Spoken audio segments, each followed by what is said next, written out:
It's been a while since I've been in Italy. Well, I can't say a while, but I've been so accustomed to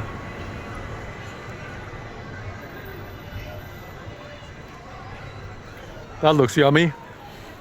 I've been so accustomed to being able to walk across the road freely, but here in Italy you have to dodge oncoming traffic and try not to get killed crossing the damn road here.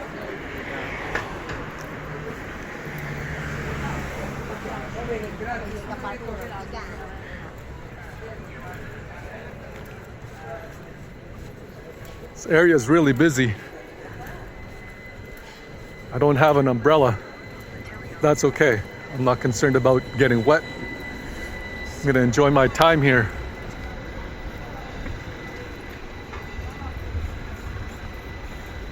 Maybe I'll buy a pig's head and eat it.